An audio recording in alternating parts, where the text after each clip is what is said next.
Welcome back to Cricket Central, the podcast where we discuss all the stories, big and small. We're here for the day 5 recap of the first test between Australia and the West Indies from Perth.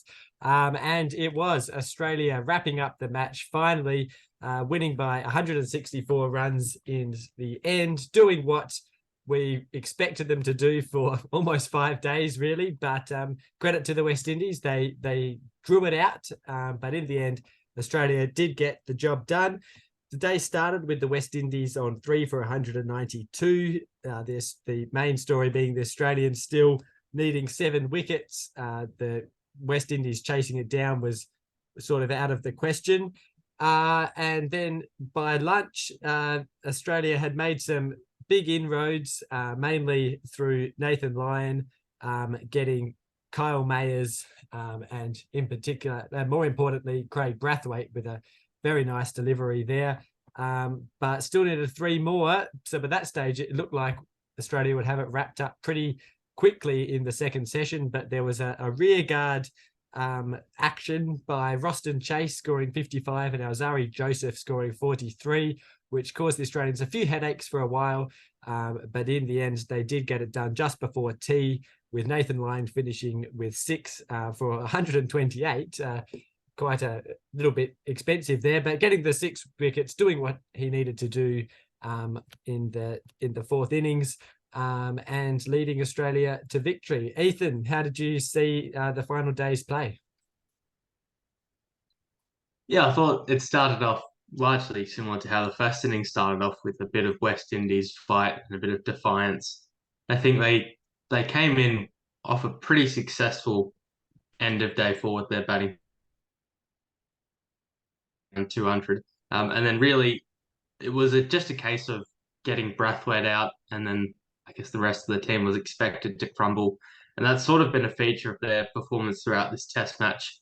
I think Ponting mentioned, while their bowling has been disappointing, I think their batting has been a letdown as well. They did have that one partnership actually at the end between Chase and Joseph, and they showed some character and played some nice shots. But it was all but over at that stage, and some pretty poor dismissals by their middle order. So I thought pretty solid effort from the Aussies. I think they were gifted a couple of those wickets, and thankfully Nathan Lyon proved the specialist on day 5 with he bowled 42.5 overs in the end, which is a hefty spell. And Australia thankfully were able to get out of using Cummins with his injury. Hazelwood and Stark economical and unlucky with 1 wicket each, but it was largely a spin it to win it performance from the Aussies, who ended up getting the job done pretty comfortably.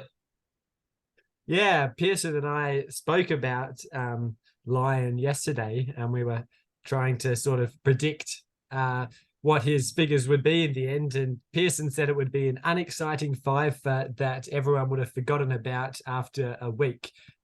So he was right. He did get a 5, but he got a 6 for, in fact. But I would call that anything but unexciting. Maybe it's just that I'm an Australian, but I feel the deliveries there were pretty impressive. I mentioned the Brathwaite one, which he set up really nicely, a few slower deliveries, and then put in a faster, fuller one that nipped back nicely, spun actually a fair bit by Lyon standards, and bowled Brathwaite. I thought really that was as good a fourth innings performance as you can reasonably expect from any spinner who's not called Shane Warne. I would have to say. What did you think of Nathan Lyon? Yeah, I think you can't really complain about that performance in an innings where no one's really stood up and established themselves with some pretty high strike rate, aggressive bowling. He was willing to bowl long overs. I think one feature of his bowling is his patience. Being an off spinner, you don't really have the same wicket taking arsenal as a leg spinner might have, for example, with the wrong ends and um, toppies and flippers. But it was 42.5 overs of hard work and trying to outsmart the batsman. And as you mentioned there, with that altering his pace, he gets nice variation in the degree of turn that he gets. I think it was the Mayers dismissal that all the ball seemed to turn at around, I think it was 2.5 degrees, and the wicket ball turns 5 degrees. So whether that's controlled or whether that's natural variation on the pitch, it makes him effective enough on these fourth innings wickets. And it was good to see a little bit of deterioration and a little bit of turn in the wicket, which you don't classically get from a Perth deck. Yeah, Under three, 6 wickets for 128. It's a very, very solid effort from Nathan Lyon. And yeah, I think certainly we'll be taking that from him. yeah, it's interesting you mentioned the pitch there. I thought the same. There are a couple seem to be, especially when Hazelwood was bowling, a few that really stayed very low, did a few different things. So really, maybe we can talk about in a second. But I thought it was actually, all things considered, a pretty good picture that they prepared there. You also mentioned a few interesting shots. I think that the one that stands out was Jason Holder to Travis Head. A couple overs before drinks, the part-timer comes on. He loops one wide outside off stump, and then Holder just slashes at it and gets caught at slips. Surely the wrong move there by Holder. Yeah, that was a horrible dismissal, a coach killer, and that's pretty much everything that you could do wrong, he did. The part-timer loopy balls. I mean, I think we spoke about it. And it was if that was a white ball game, it probably would have been pulled a wide. Yeah. And he's just thrown the bat at a wide one, taken the edge and nicked behind. And the worst bit was, I think it was 1 or 2 overs before the new ball. Thankfully, Chase, who actually came in later facing that new ball, was actually able to negotiate it. But that's very, very poor cricket smarts from someone who's more than experienced and shouldn't be doing that. I think he's hit what 3 off 35 overall striking at a strike rate of 8.6. So I think it was a shot of frustration, and just really clutching at straws with throwing the bat at such a wide ball. But it's a very, very poor cricket dismissal, and potentially signs of a bit of a blip in form for Jason Holder, who's been potentially going downhill over the last couple of years. And maybe the West Indies will rethink their order now that Chase hit 55 off 85. Yeah, well, I think you're being a little polite calling it a blip with Jason Holder's form. I think, as you said after, this is just another step on the long decline for Holder, which is sad to see. But he's really not looking very good with the bat or the ball, I think you'd have to say, from this test. But two people who didn't look that great with the ball, but have very much outperformed expectations with the bat were Roston Chase and Alzari Joseph. Maybe they need to change their specialities, those two. What did you think of their partnership there?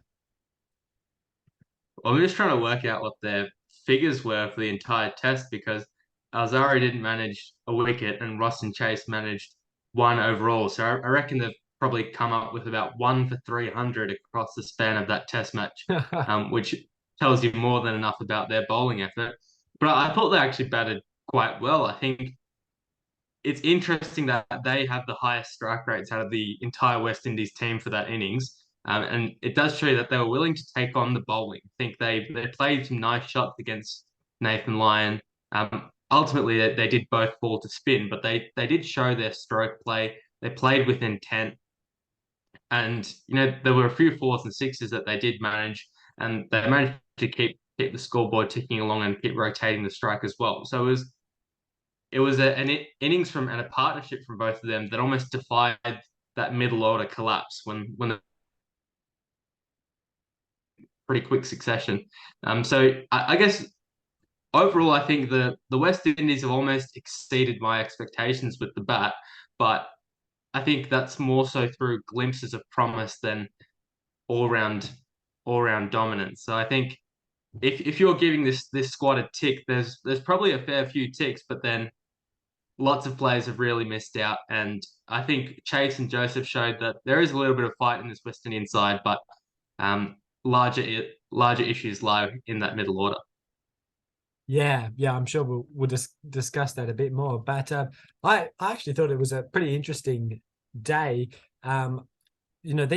These sort of days where a team's just trying to defy the odds and hang on for a draw or something can often be the most interesting days in Test cricket. I remember last summer, day 5 of the Adelaide Test with Joss Butler trying to bat out the draw was almost one of the most, one of the tensest days for the entire Ashes. And it was a bit similar today. We had that partnership that frustrated the Australians for a bit. So an interesting match altogether. I would just ask you quickly, what did you think of the pitch in the end? Obviously, it favoured the bat quite heavily, but I think that might have been a bit of a tactical decision, actually, because otherwise there could have been a bit of a chance of the Windies being bowled out fairly quickly on a tough, really tough pitch to bat on or something. But in the end, it went to day 5. We had some spectacular batting from both sides, really. And I think, as you said, it deteriorated enough for there to be enough on the final day. So I would give it a big tick for this pitch. Yeah, I reckon it's pretty close to a great/perfect pitch there. I think the test has gone into the 5th day.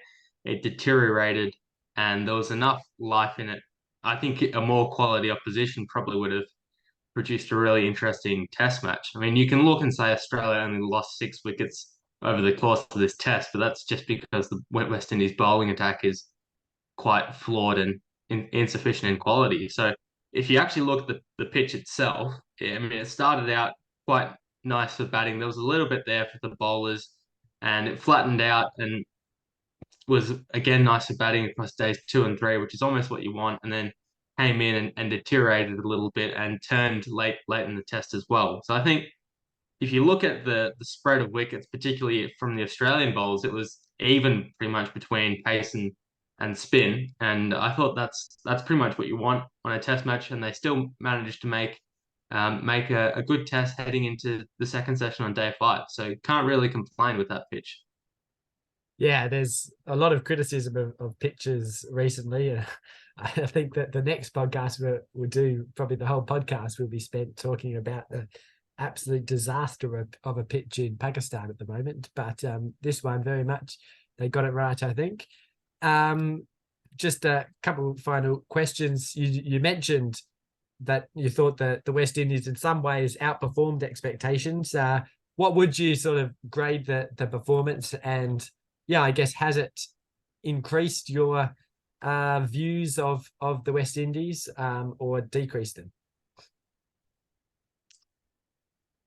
It's hard to grade an entire side. Probably easy to grade players, but I think you'd probably say 300 essentially in each innings is a decent effort from the West Indies. I think their bowling really let them down though. So batting will say it's about a 6 out of 10. Um, Bowling, it's hard to be very nice here, so maybe we'll say a 2 out of 10. Um, Yeah. at least they didn't let Warner hit 330. Yeah. But I think you're giving ticks to definitely Brathwaite and Tajiran Chandful. They both showed a bit of fight. Ross and Chase and Alzari Joseph with the bat can have ticks. I think with the bowling, we'll just give everyone a cross. And then really the rest of them, I think it's a bit of mediocrity, probably from 3 to 7 in that order. Very, Hmm. very unimpressive and underwhelming, and a couple of poor dismissals to show as well. So it's part temperament, it's part technique, but much work needs to be done from that West Indies middle order. Yeah, I think that's probably true. Although I actually thought that I was impressed with the sort of grit and sort of focus that they showed with their batting.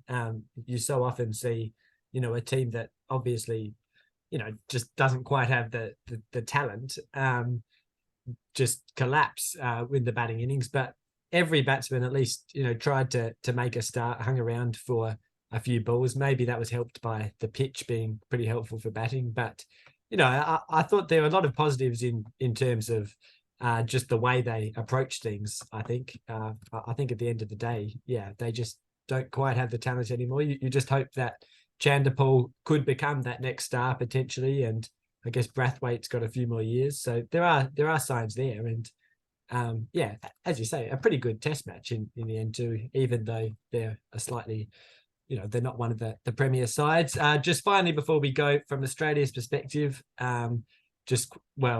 don't have to say too much about the batting. That was pretty dominant, but I thought with the ball, actually, it was really everybody. I know Cummins didn't bowl in the second innings, but I thought it was the best I've seen Stark bowl for a while, and that's even with a pretty good summer last summer. But he bowled some absolute peaches throughout the whole test, and then Hazelwood too. Probably one of the most unlucky 2 bowling innings you ever see. He could have picked up almost about 10 for the match with some of the balls he had, I thought.